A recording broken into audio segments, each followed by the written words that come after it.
You're lying in bed right now, maybe drifting off. But before you do, consider this.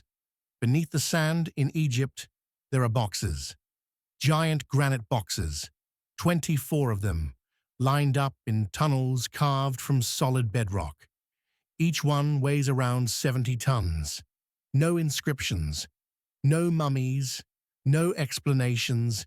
They've been there for thousands of years, and we still don't know why.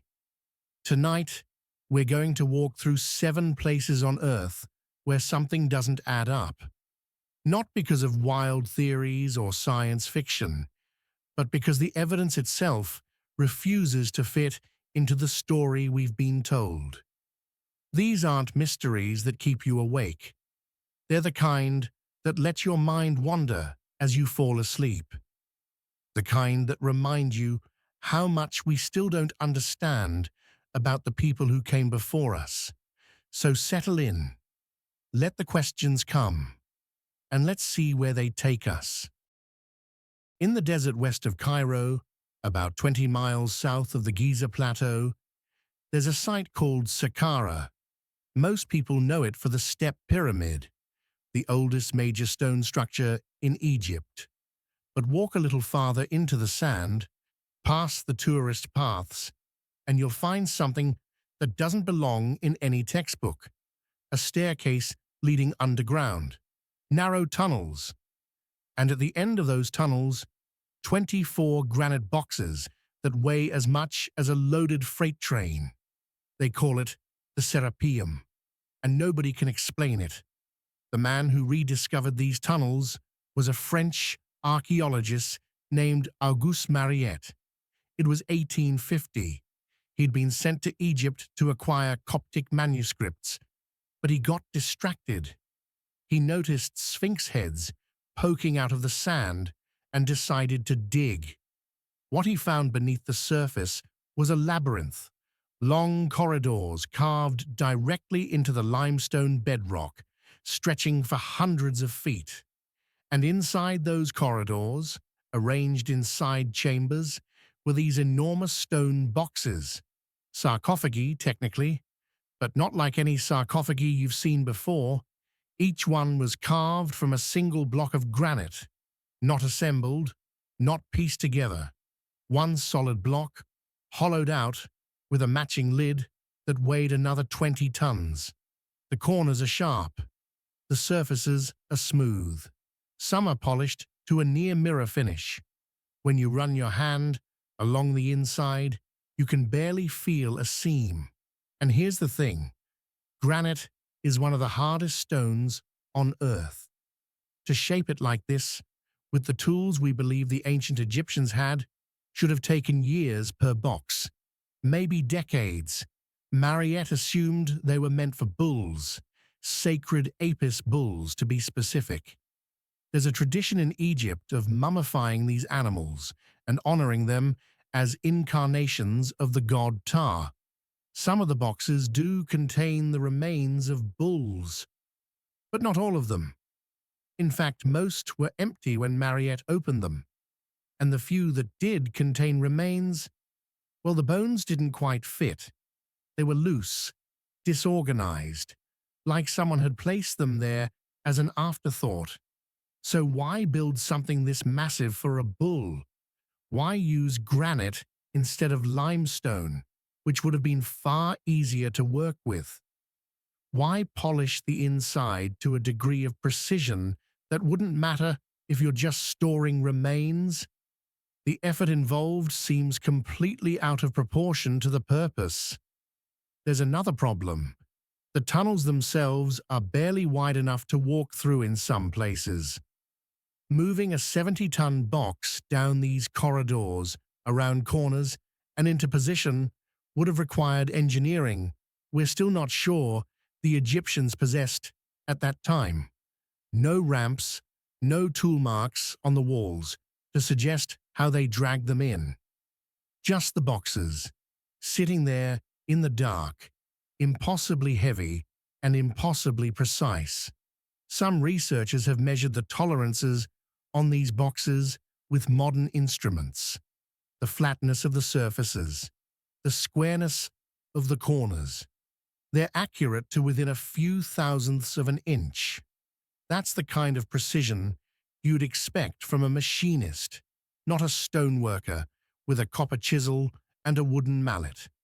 And yet, according to the conventional timeline, these boxes were carved sometime during the New Kingdom, around 3,000 years ago, maybe earlier. The orthodox explanation is that they were created for the Apis bull cult, and that the Egyptians simply had techniques we've lost or underestimated. That's possible. History is full of forgotten methods, but it doesn't explain why some boxes show signs of being unfinished, abandoned mid-polish, as if whoever was making them stopped suddenly and never came back. It doesn't explain why there are no inscriptions, no cartouches, no dedications. Egyptian tombs are usually covered in text. These boxes are silent. There are other theories, of course. Some say the Serapeum predates the dynastic Egyptians entirely, that it was built by an earlier civilization with different technology, different priorities. Others suggest the boxes weren't meant for storage at all, that they served some other function we haven't considered. Acoustic chambers, resonance devices, symbolic objects representing something we've lost the context to understand. But here's what we know for certain. 24 granite boxes, weighing a combined total of nearly 2,000 tons, were carved, moved, and placed underground at Saqqara. The people who did it left almost no record of why, and despite more than a century of study, we still can't replicate what they did with the tools they supposedly had. The Serapeum doesn't scream for attention. It just sits there, beneath the sand, waiting for someone to ask the right question. Mesopotamia, the land between two rivers. It's where writing began, where cities first rose from the mud, where humans figured out how to organize themselves into something resembling civilization. And right there, at the very beginning, the Sumerians built something peculiar. Mountains that weren't mountains, massive stepped platforms rising out of the flat plains, made entirely by human hands. They called them ziggurats. The word itself comes from the Akkadian language. It means to build on a raised area. But that description doesn't quite capture what you're looking at when you see one. These weren't just buildings, they were statements. The great ziggurat of Ur, one of the best preserved examples, had a base that covered roughly the same area as a city block. 3 terraces stacked on top of each other, connected by staircases that climbed straight up the face. At the top, a temple, and at the very center of that temple, a room where supposedly no one went except the priests, and on occasion, the god himself. That's what the Sumerians believed. Each ziggurat was a home for a specific deity. The god would descend from the heavens, land on the platform, and conduct business with the city through the priesthood. It was a meeting place between earth and sky, a bridge. But here's where it gets interesting. We don't actually know how they built them. The ziggurats were made from millions of mud bricks, literally millions. Each brick had to be molded, dried in the sun, and then stacked with mortar made from bitumen, natural asphalt that seeps out of the ground in that region. It's durable stuff. Some of these structures have been standing for over 4,000 years. But the engineering required to make a mud brick building, that tall, that stable, without it collapsing under its own weight, that takes knowledge, mathematics, an understanding of load distribution, drainage, foundation settling. The Sumerians didn't leave blueprints. They left cuneiform tablets with records of grain stores, legal disputes, and religious hymns. but almost nothing about construction. We have to reverse engineer their methods by looking at what's still standing. And what's still standing shouldn't work as well as it does. Take the drainage system.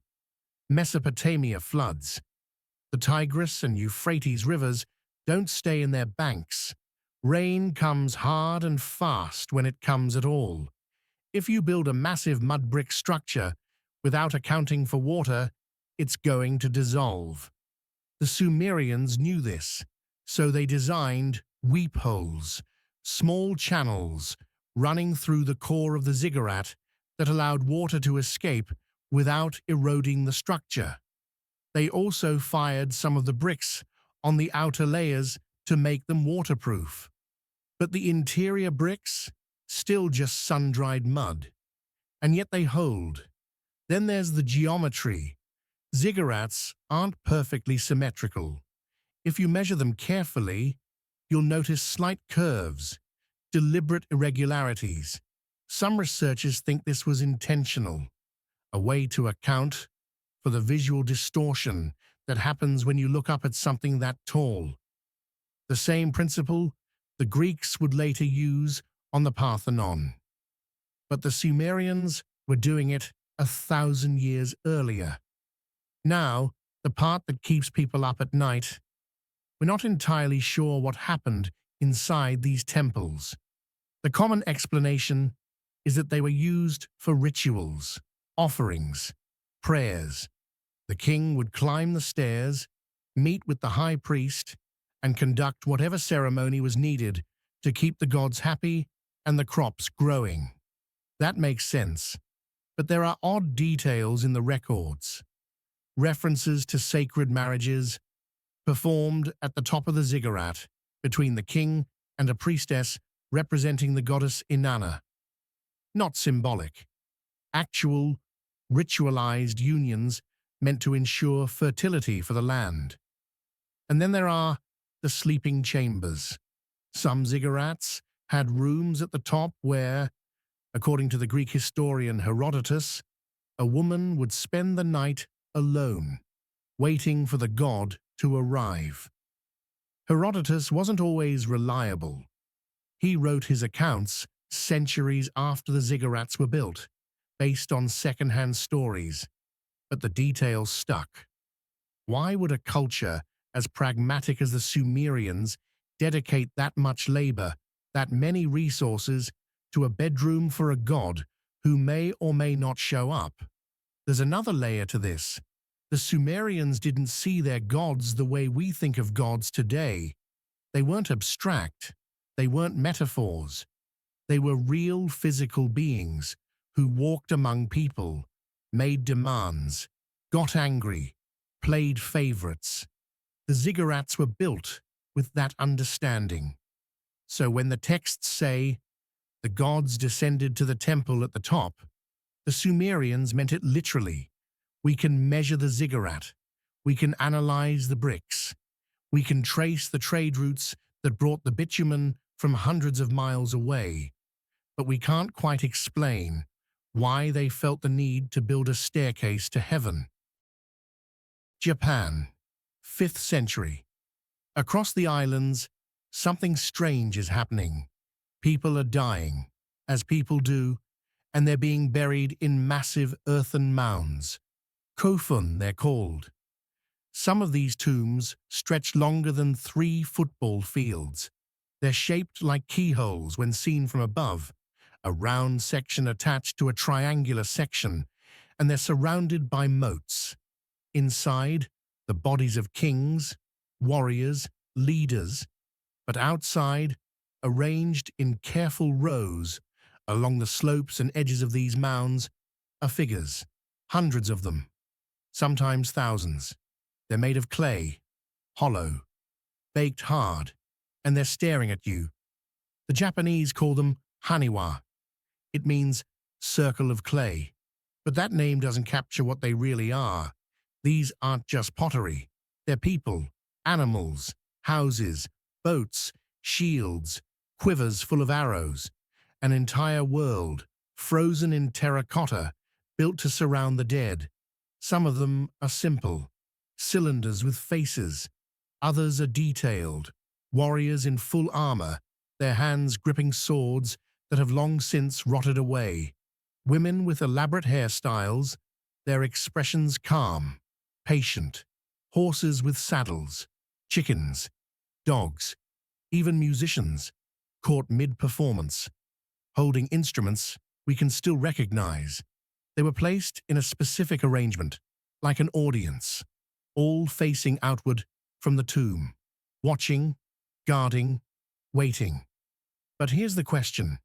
No one's been able to answer definitively, what were they for? The easy answer is ritual, protection. The Haniwa were meant to stand watch over the dead, to keep evil spirits away, to serve the deceased in the afterlife. That's what most textbooks will tell you, and there's evidence to support it. Similar traditions exist all over the world. Terracotta armies in China, Ushabti figures in Egypt.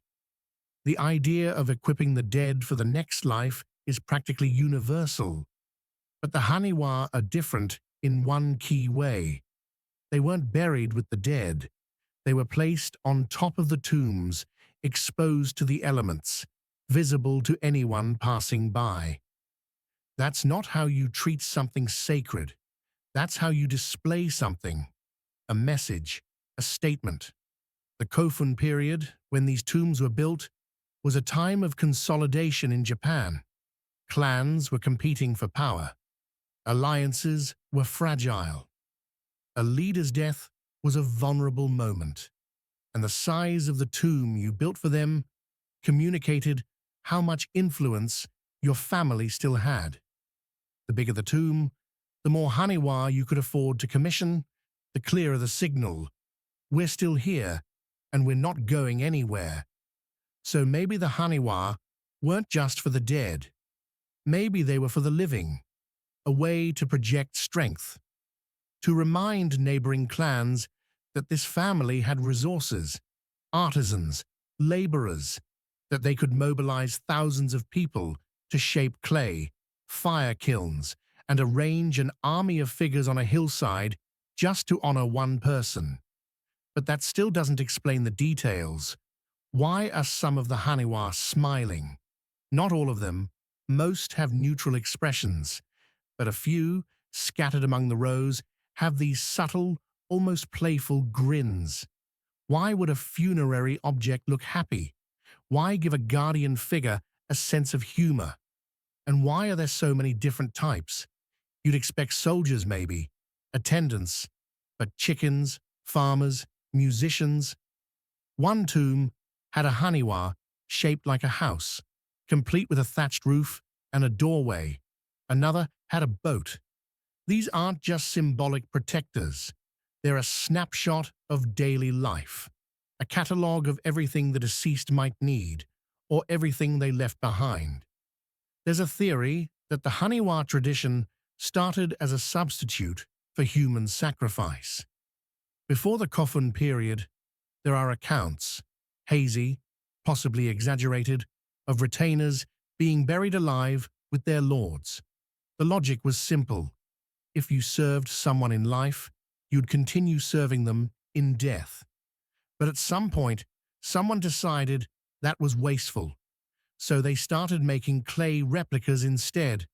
The Haniwa became stand-ins, proxies, for the people who would have died. If that's true, it raises another question. Did the people who made these figures see them as alive in some way? Did they believe the clay could hold a spirit, a presence? Because when you look at them up close, there's something unsettling about the way they're posed. They're not stiff. They're not lifeless. They have weight, personality. You get the sense that if you turned your back, they might shift just slightly. The Kofun period ended around the 7th century. Buddhism spread across Japan, and burial practices changed. The great tombs stopped being built. The Haniwa tradition faded. Most of the figures weathered away, dissolved by rain and wind. The ones that survived were buried under soil, forgotten for over 1,000 years. When archaeologists started uncovering them in the late 19th century, they didn't know what to make of them. In some ways, we still don't. Back to Egypt, back to Saqqara. But this time, we're not talking about giant boxes. We're talking about a man named Mereruka. He lived during the 6th dynasty, around 2300 BC. He was a vizier, basically the second most powerful person in Egypt after the pharaoh. He served under King Teti, and at some point, he married Teti's daughter. That made him family. That gave him privilege. And when he died, he got a tomb that reflected just how important he'd been. 32 rooms. That's how big his tomb is. 32 separate chambers, all carved into the limestone bedrock, all connected by corridors and doorways. The walls are covered floor to ceiling with reliefs, scenes from his life, his accomplishments, his journey into the afterlife. It's one of the largest and most elaborate private tombs ever found in Egypt. And inside, there's something that doesn't quite fit. Room 6. That's where it is. You walk through the entrance, past the offering hall, past the depictions of Mereruka hunting and fishing and overseeing workers. You move deeper into the tomb, and the reliefs start to change. They get more detailed, more specific, and then you reach this particular chamber, and on the wall, among all the standard Egyptian iconography, there's a panel that shows something unusual. A surgical procedure. Not a ritual, not symbolic. An actual medical operation, depicted with the kind of precision you'd expect from an instructional diagram. There's a patient lying down. There are attendants holding the patient steady. And there's a figure, presumably a physician, performing what looks like a circumcision. The tools are shown. The hand positions are shown. The angle of the incision is shown. It's clinical. Egypt had doctors. We know that. The Edwin Smith Papyrus, one of the oldest medical texts in existence, shows that the Egyptians understood anatomy, fractures, wound treatment, even basic surgical techniques. But those texts were written for physicians. They were practical, educational. This relief in Mereruka's tomb isn't a textbook, it's a tomb decoration. So why is it there? One possibility is that Mereruka himself was a physician, or maybe he oversaw medical practitioners as part of his duties as vizier. The titles inscribed in his tomb list him as chief of the great house and inspector of the priests, but there's no explicit mention of medicine. Still, it's possible. The Egyptians didn't always separate roles the way we do. A priest could be a doctor. A scribe could be an architect. Mereruka could have been many things. But here's the part that makes people pause. The level of detail in that surgical scene suggests familiarity. Whoever carved that relief knew what they were depicting. They understood the procedure well enough to show it accurately. And that raises questions about how advanced Egyptian medicine really was. There are other scenes in the tomb that hint at the same thing. In one chamber, there's a depiction of what appears to be a dental procedure. A figure is seated, mouth open, while another figure works inside with a small tool. In another room, there's a scene showing what might be the setting of a broken bone, an attendant holding a limb while another wraps it. These aren't common images in Egyptian tombs. Most tombs show farming, hunting, banquets, religious rituals. Mereruka's tomb shows medicine. And then there's the statue.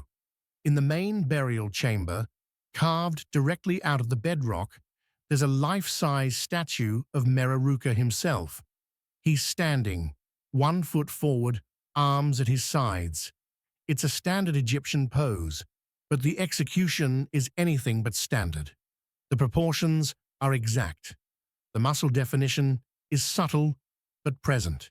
The face has individuality. This isn't a generic representation of a nobleman. This is a portrait. Whoever carved it spent time studying Mereruka, understanding his build, his features, his presence. The Egyptians believed that a statue could serve as a vessel for the ka, the life force of the deceased. If the body was destroyed, the ka could inhabit the statue instead. That's why so many tombs have statues, but most of them are stylized, idealized. Mereruka's statue looks real, like he might blink. There's an air vent in the tomb, a narrow shaft that runs from the burial chamber to the surface. Officially, it's there to allow the ka to move freely between the tomb and the outside world. But it also does something else. It circulates air. It keeps the interior dry. It prevents the kind of moisture buildup that would damage the reliefs. Whether that was intentional or just a fortunate side effect, we don't know. What we do know is this: Mereruka's tomb is a time capsule, a detailed record of one man's life, his work, his world. And buried in those details are glimpses of knowledge we didn't think the Egyptians had. Or maybe they did, and we just haven't been paying close enough attention. 1947. A Bedouin shepherd named Mohammed Eddeeb is looking for a lost goat near the northwest shore of the Dead Sea. It's rocky terrain, full of caves carved into the limestone cliffs by wind and water. He tosses a stone into one of the openings, hoping to scare the goat out. Instead, he hears something break: clay, pottery. He climbs inside and finds jars. Tall, cylindrical jars sealed with lids, and inside those jars, wrapped in linen, are scrolls, ancient scrolls, leather and papyrus covered in Hebrew text. He had no idea what he'd just found. None of us did. Not at first. Over the next decade, more caves were discovered. 11 in total, all within a few miles of that first site near Qumran. Inside those caves, archaeologists and Bedouins pulled out roughly 900 documents. Some were complete scrolls. Most were fragments, thousands of pieces, some no bigger than a postage stamp. Together, they represented the oldest surviving manuscripts of the Hebrew Bible by 1,000 years. Before the Dead Sea Scrolls, the earliest complete Hebrew Bible we had dated to around 1000 AD. The scrolls pushed that back to 200 BC, maybe earlier. That's a staggering jump. And when scholars started comparing the texts, they found something remarkable. The words hadn't changed, not significantly. 1,000 years of copying, and the scribes had kept the text almost identical. That kind of accuracy, maintained across centuries, speaks to a level of care we rarely see. But the Dead Sea Scrolls aren't just copies of the Bible. That's the part most people miss. Only about 200 of the scrolls are biblical texts.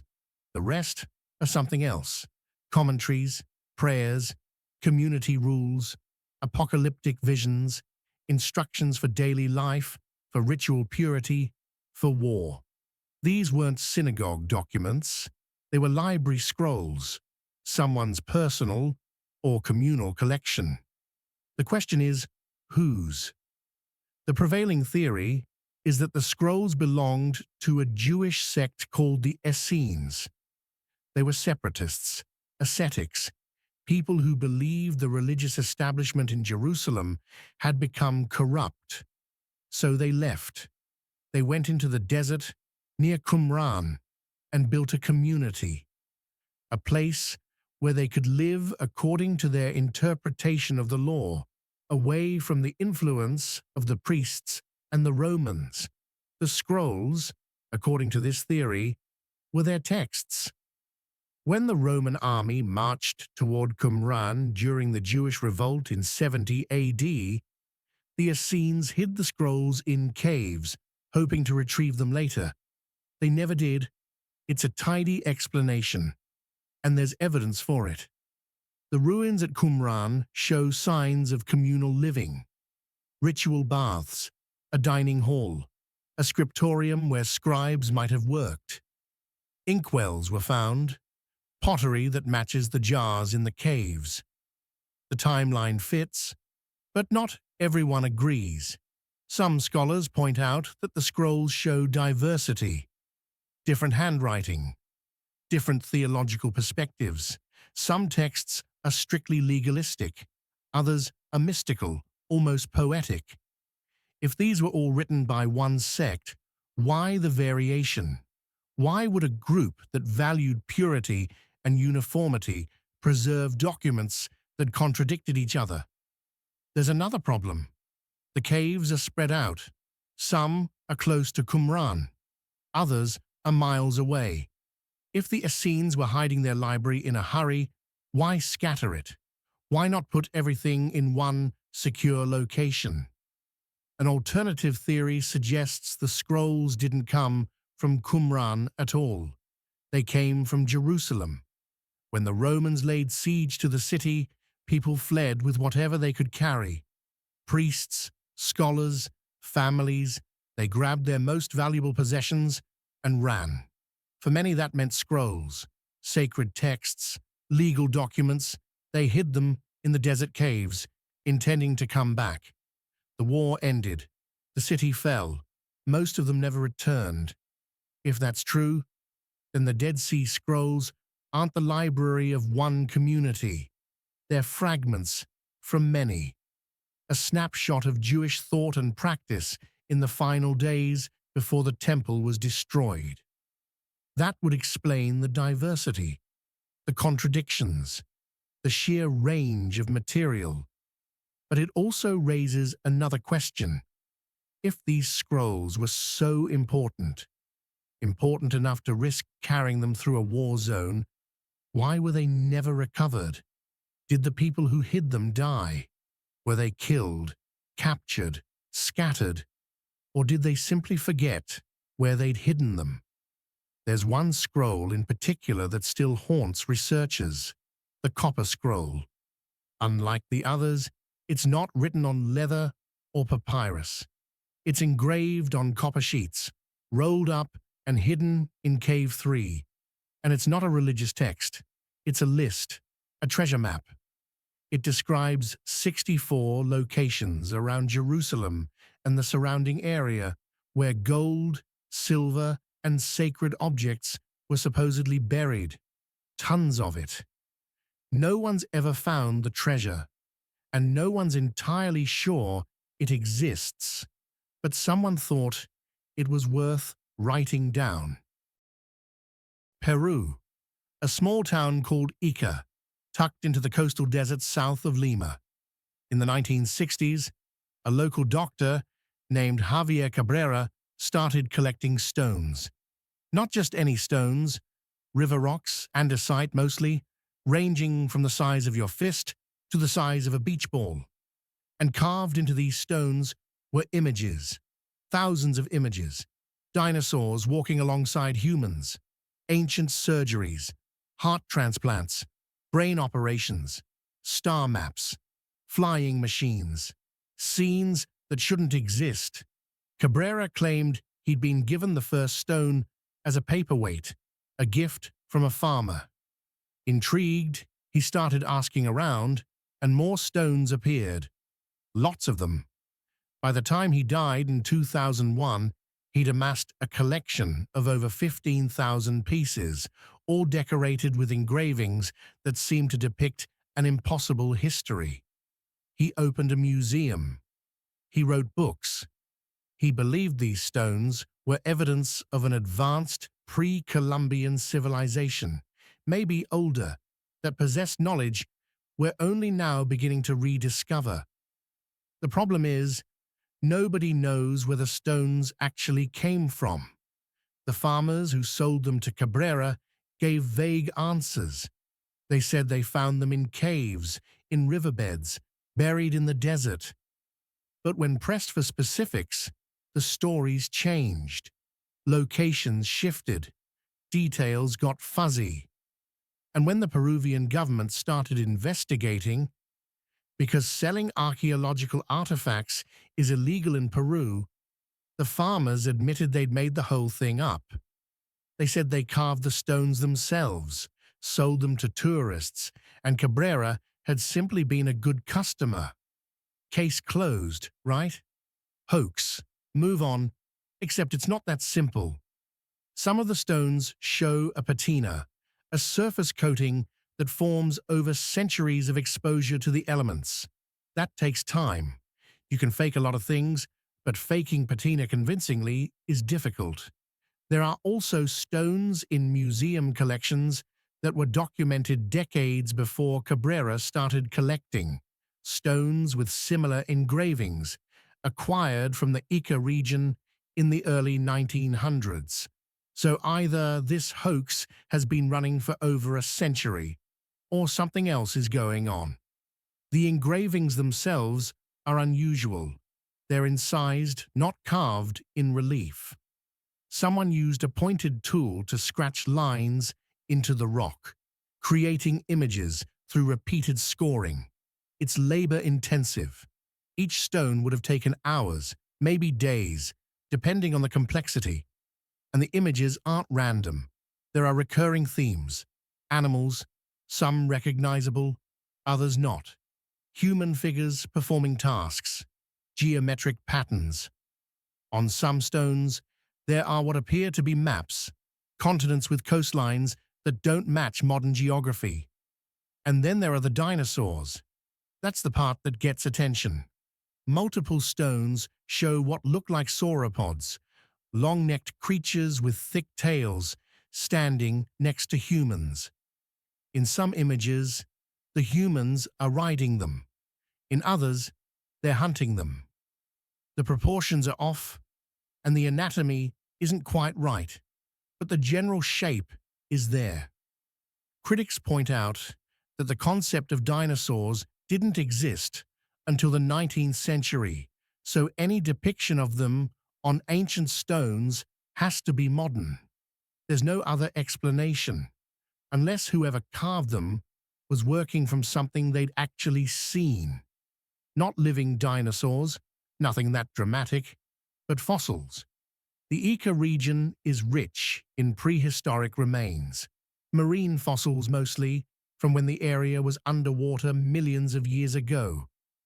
But there are also land fossils, large bones, skulls, fragments of creatures that haven't walked the earth in a very long time. Could someone have found those remains, tried to reconstruct what the animal looked like, and carved an image based on their interpretation? It's not impossible. Indigenous cultures all over the world have origin stories involving giant bones and strange creatures. They didn't call them dinosaurs, but they noticed them. Still, that doesn't explain the surgeries. Several stones show detailed medical procedures, a figure lying on a table, another figure standing over them, hands inside the chest cavity, apparently performing an operation.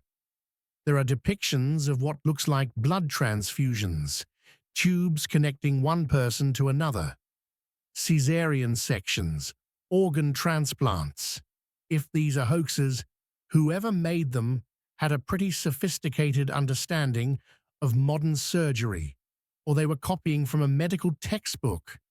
That's the accusation, that the stones are folk art, created in the 20th century by clever artisans who looked at books, magazines, encyclopedias, and translated those images into stone. It's plausible. It fits the evidence.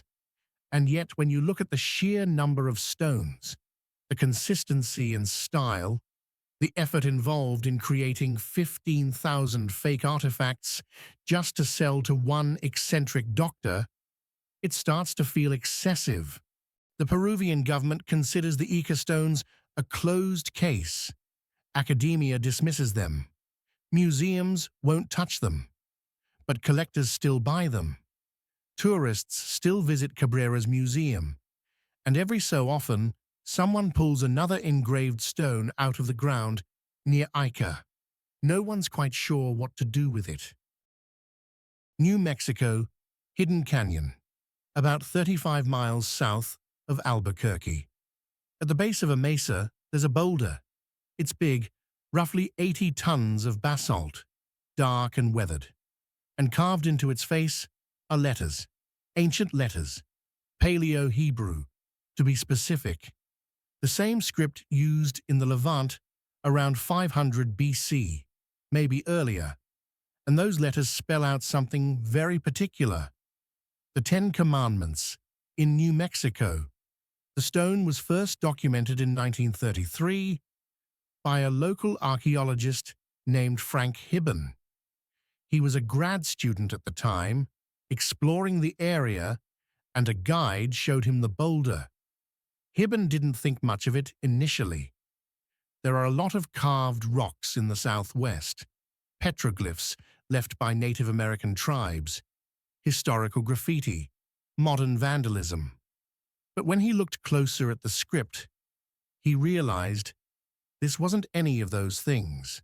This was Hebrew, Old Hebrew, and it was sitting in the middle of the New Mexico desert. He didn't publish his findings right away, partly because he was young, still establishing his career, and partly because he knew what kind of reaction it would get. When he finally did bring it to wider attention in the 1950s, the response was exactly what he expected: skepticism, dismissal, accusations of fraud. Because here's the problem. If the Los Lunas Decalogue stone is genuine, it means Semitic people were in North America over 2,000 years before Columbus. And that rewrites everything. The inscription itself is a version of the Ten Commandments, written in an ancient Hebrew script that predates the Dead Sea Scrolls. It's not a perfect match to the biblical text. There are variations, abbreviations, some letters that are worn or ambiguous, but it's recognizable. Scholars who've examined it say the grammar and syntax are consistent with ancient Hebrew. It's not modern. It's not something you could fake easily unless you had serious expertise in Paleo-Hebrew paleography.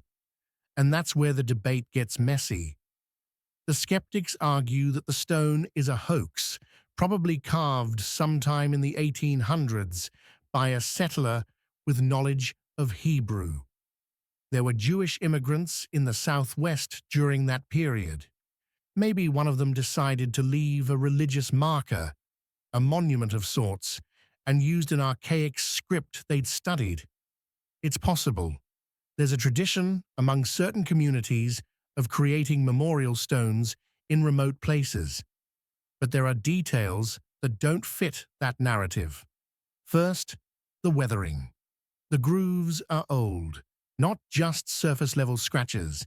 They're deep, eroded by centuries of exposure to wind, rain, and temperature shifts. Geologists who've examined the stone estimate the inscriptions could be anywhere from 500 to 2,000 years old, based on the patina and erosion patterns. That doesn't prove antiquity. Weathering can be faked or misinterpreted, but it does complicate the hoax theory. Second, the location. Hidden Canyon isn't accessible. It wasn't near any major trails or settlements in the 1800s. If you were going to carve a hoax, you'd put it somewhere people might actually see it. This stone was hidden, obscured by vegetation, difficult to reach. It wasn't found until the 20th century, and even then, only because a local guide happened to know it was there.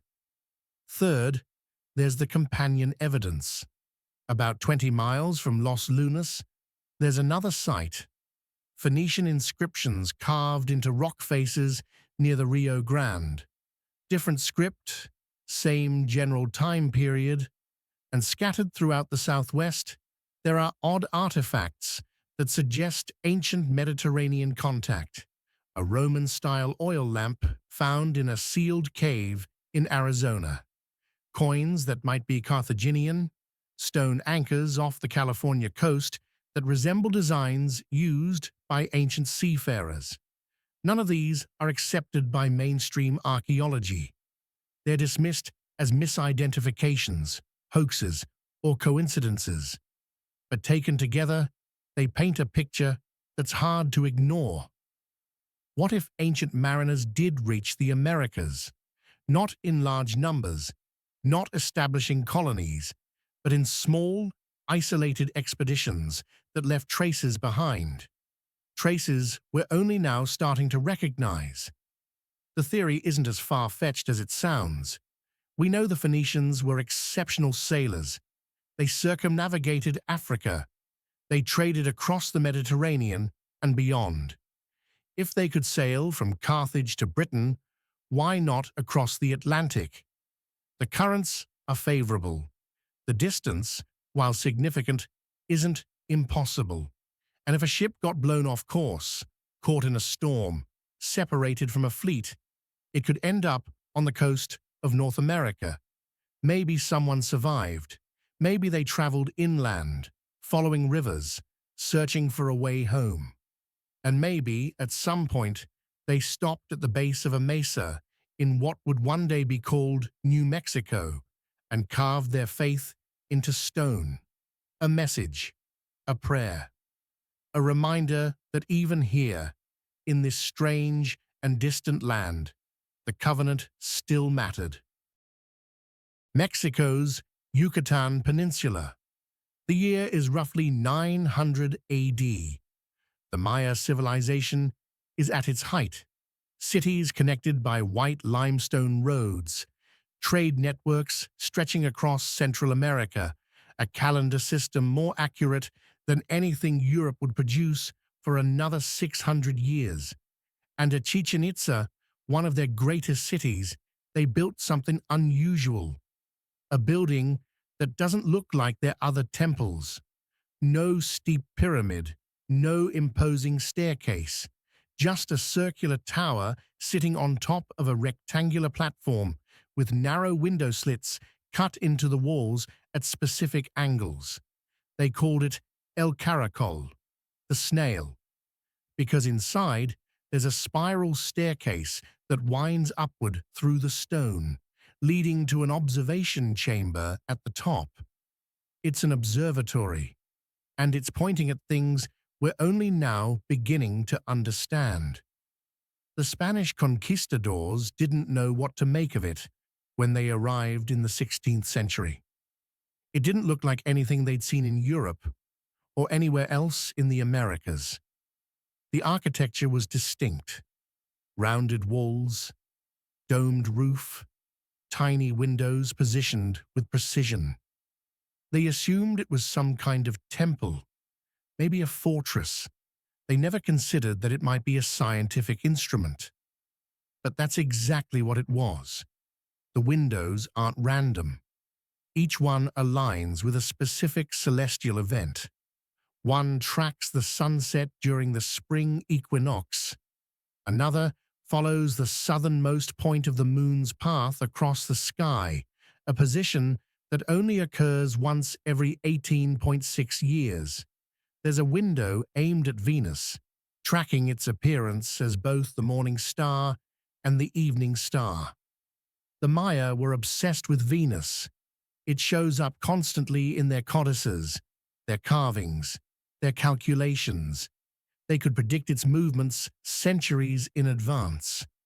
We know this because of the Dresden Codex, one of the few surviving Maya books.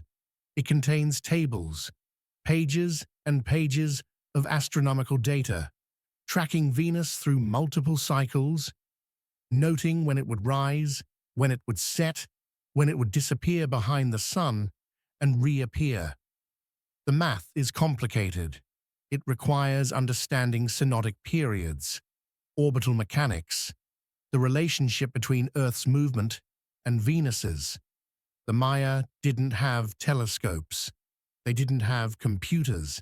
They had their eyes, their patience, and generations of accumulated observations. And they built El Caracol to make those observations easier. But here's where it gets strange. The building isn't aligned with the cardinal directions. Most Maya structures are. Temples, pyramids, ball courts. They're oriented north-south, east-west, following the path of the sun. El Caracol is tilted, rotated about 27.5 degrees off true north. For a long time, archaeologists thought this was a mistake, or maybe a concession to the terrain. But when researchers started mapping the window alignments, they realized the tilt was deliberate. It compensates for the difference between true north and magnetic north. Somehow, the Maya knew the two weren't the same. They also knew things about the stars that shouldn't have been visible. One of the windows points toward a section of the sky that contains the Pleiades star cluster. The Maya tracked this cluster obsessively. It marked the beginning of their agricultural calendar. When the Pleiades disappeared below the horizon in May, it was time to burn the fields. When they reappeared in July, it was time to plant. But here's the thing. The Pleiades are faint. In the humid, hazy atmosphere of the Yucatan, they're difficult to see with the naked eye. And yet, the Maya not only saw them, they used them as the foundation of their entire calendar system. There's a theory that the observatory wasn't just for tracking celestial bodies, it was for predicting them. The Maya believed the movements of the planets and stars influenced events on Earth. Wars, droughts, the rise and fall of kings, all of it was written in the sky. If you could read the patterns, if you could calculate when Venus would return or when an eclipse would occur, you had power. You could advise rulers, plan ceremonies, prepare for disasters before they happened. And according to their records, they were right, often. The Maya predicted a solar eclipse in 755 AD. They calculated it decades in advance, noted it in their codices, and when the day came, the sun went dark exactly as they'd said it would. There are multiple examples like this, events predicted with a precision that rivals modern astronomy. And they did it all from the top of a stone tower, using nothing but their eyes and centuries of careful observation. El Caracol is still standing. The roof has collapsed. The staircase is worn. But the windows are still there, still pointing at the same corners of the sky they've watched for over 1,000 years. Every spring equinox, the sun sets perfectly through one of those windows, just as it did when the Maya was still watching. They keep turning up, in fields, in old Roman forts, buried in the remains of ancient settlements, small bronze objects, hollow, roughly the size of a tennis ball, 12 flat faces, each one a pentagon, a circular hole punched through each face, every hole a different size. And at each corner, where 3 faces meet, there's a small knob, a raised sphere of metal. They're called Roman Dodecahedra, and after more than 200 years of finding them, we still have no idea what they were for. The first one was discovered in the 1700s, somewhere in England. Since then, over 100 have been found, scattered across what used to be the northern provinces of the Roman Empire. Britain, France, Germany, Switzerland, the Low Countries. They show up in hordes with coins and jewelry in the ruins of military camps. occasionally in graves. But here's what's strange. They've never been found in Rome itself. Not in Italy, not in Greece, not anywhere in the Mediterranean heartland, only in the frontier territories, the cold places, the edges of the empire, and Rome never mentioned them, not once. The Romans documented everything. They left records of daily life, military campaigns, tax collections, building projects. They wrote about plumbing, roads, aqueducts, siege engines. They catalogued their tools, their weapons, their religious objects, but nowhere in any surviving text, no letter, no inventory, no administrative document, is there a single reference to these dodecahedra. It's as if they didn't exist, or as if they were so common, so ordinary, that no one thought to write them down. Except they're not ordinary. Each one is handmade, cast in bronze usually, though a few are carved from stone. The craftsmanship varies. Some are crude, rough, asymmetrical. Others are beautifully proportioned, carefully finished, with knobs that are perfectly round and holes that are precisely centered. No two are exactly alike. The sizes of the holes differ from object to object, following no obvious pattern. Some dodecahedra have decorative circles engraved around the holes. Others are plain. A few have markings, Roman numerals, dots, scratches that might mean something or might just be wear. So what were they? The theories pile up. Candle holders, except the holes are different sizes, so candles wouldn't fit consistently. Survey instruments, but there's no evidence the Romans used anything like this for measuring distance or angles. Gaming pieces, possible, but no one's found any rules or boards that match. Religious objects, maybe, but why only in the northern provinces? Why not everywhere Rome controlled? One popular theory is that they were used for knitting. The idea is that you'd thread yarn through the holes, using the different sizes to create gloves with fingers of varying widths. It's clever. It makes sense, especially in colder climates where knitted gloves would be valuable. But there's a problem. We have no evidence the Romans knitted.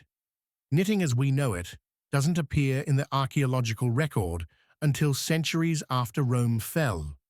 They had weaving, spinning, netting, but not knitting. So either the dodecahedra prove the Romans invented knitting, and we somehow missed all other evidence of it, or they were for something else. Another theory suggests they were astronomical devices, tools for calculating the optimal planting dates for crops by measuring the angle of sunlight through the holes. Hold it up, see which hole the sun shines through, and you'd know what time of year it was. It's plausible. The Romans cared about agriculture. They understood the solar calendar. But if that's what these were for, why make them so inconsistent? Why not standardize the hole sizes, the proportions, the design? Precision matters in astronomy, and these objects are anything but standardized. There's a simpler explanation that no one likes to consider. Maybe they were toys, or decorative objects, something wealthy Romans bought because they looked interesting, because they felt good in the hand, because they demonstrated the skill of the craftsman who made them. Not everything has to be functional. Not everything needs a purpose beyond aesthetics or amusement. But that doesn't explain the distribution. Why only in the northern provinces? Why not in Rome, where wealthy people had plenty of money to spend on trinkets? And why are so many found in military contexts, buried alongside practical objects like coins and tools? In 2023, researchers in Belgium scanned one of the dodecahedra with advanced imaging technology. They found traces of wax inside the hollow center. Beeswax, most likely. That opens up new possibilities. Was it used to hold something? To seal something? Was the wax part of the manufacturing process, or part of how it was used? We don't know. We might never know. South Africa, the town of Klerksdorp, about 100 miles southwest of Johannesburg. It's mining country. Pyrophyllite mostly, a soft metamorphic rock used in ceramics and refractory materials. The deposits run deep, some of the oldest geological formations on Earth. And inside those deposits, miners keep finding spheres. They're small, about 1 inch to 4 inches in diameter. Some are perfectly round, others are slightly flattened, like someone pressed them between their palms.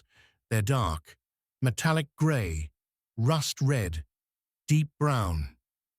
And running around the equator of many of them, there are grooves, 3 parallel lines, evenly spaced, circling the sphere like latitude markers on a globe. The grooves are what get people's attention. They look deliberate, carved, machined, and according to the geology, the rock they're found in is 2.8 billion years old. That number doesn't mean what people think it means. The rock is ancient, yes, but that doesn't automatically mean the spheres are the same age. Things get buried. Younger materials can intrude into older formations. A sphere from 1,000 years ago or 100 years ago could end up lodged in stone that formed billions of years before life existed on land. Context matters. Depth matters. And in most cases, the context isn't documented well enough to draw conclusions. But it's hard to look at these objects and not feel like something's wrong. The spheres were first brought to public attention in the 1980s by Rolf Marx, a curator at the Klerksdorp Museum. He'd been collecting them for years, picking them up from miners who didn't think much of them. Curiosities, oddities. Marx started showing them to geologists, asking questions. What are they? How did they form? Why do they have grooves? The consensus was that they're concretions, natural formations created when minerals precipitate out of groundwater and accumulate around a central nucleus, a grain of sand, a fragment of shell, anything that provides a starting point. Over time, layers build up, and you get a spherical or near-spherical object.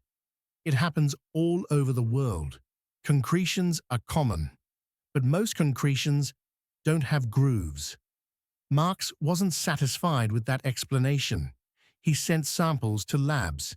He had them analyzed, and the results were strange. The spheres are composed primarily of hematite and pyrite, iron oxide and iron sulfide, hard materials. Hematite scores about 5.5 to 6.5 on the Mohs hardness scale. That's harder than a steel file. And yet, the grooves are clean, symmetrical. The kind of symmetry you'd expect from a lathe, not from random geological processes. One of the more persistent claims about the Klerksdorp spheres is that they're perfectly balanced, that if you place one on a flat surface and spin it, it rotates with almost no wobble. Some sources claim they've been tested by NASA, analyzed for their precision, and found to be more perfectly spherical than any object humans could manufacture. That story has been repeated online for years. It's compelling. It's also not true. There's no evidence NASA ever tested the spheres. The claim seems to have originated from a misattributed quote or a simple fabrication that took on a life of its own. The spheres are round, yes. Some are impressively round, but they're not flawless. If you measure them carefully, you'll find irregularities. The grooves aren't always evenly spaced. The surfaces have pits, bumps, imperfections. They're natural objects, not precision instruments. Still, the question remains: how do you get three parallel grooves around a sphere through natural processes? One possibility is differential weathering. The spheres are made of layers, like an onion. If the layers have slightly different compositions, they'll erode at different rates. The grooves could be areas where softer material wore away, leaving ridges of harder material in between. It's not a perfect explanation. Differential weathering doesn't usually produce such regular patterns, but it's plausible. Another possibility is that the grooves formed during the sphere's creation. As minerals crystallized, they might have followed planes of weakness in the surrounding rock, creating bands that later became visible as grooves. Again, not perfect, but natural. The problem is, we don't have enough information. Most of the spheres were collected by miners who weren't thinking about scientific documentation. They were pulled from the rock, cleaned off, sold, or kept as souvenirs. The exact depths, the surrounding matrix, the geological context, all of that is lost. Without it, we're just guessing. What we do know is this: the Klerksdorp Spheres are real. They exist. You can hold one in your hand, feel the weight of it, run your finger along the grooves. They come from one of the oldest rock formations on the planet, a layer of Earth's crust that was laid down long before anything resembling complex life appeared. So here we are, 8 places, 8 questions that don't have clean answers. Giant granite boxes in tunnels beneath the Egyptian sand, polished to a precision we can barely replicate today. Ziggurats rising from the Mesopotamian plains, built as meeting places for gods who were supposed to be real. Clay figures standing guard over Japanese tombs, frozen in expressions we can't quite read. A vizier's tomb decorated with surgical procedures that suggest the Egyptians knew more about medicine than we give them credit for. Scrolls hidden in desert caves, preserving words that were never supposed to be lost. Stones carved with images of dinosaurs and heart transplants, sold by farmers who may or may not have been telling the truth. Hebrew commandments carved into a boulder in New Mexico, weathered by centuries in a place they shouldn't exist. And an observatory in the Yucatan, built by people who could see the future, written in the stars. None of these are mysteries in the dramatic sense. There are no curses, no lost cities of gold, no ancient aliens, just evidence. Physical, measurable evidence that sits quietly in museums and desert landscapes, waiting for us to ask better questions. The problem with archaeology is that it's built on assumptions. We assume we know what tools were available, what knowledge existed, what was possible. And most of the time, those assumptions hold. But every so often, we find something that doesn't fit. A box too precise, a calculation too accurate, a carving too detailed. And we're left with a choice.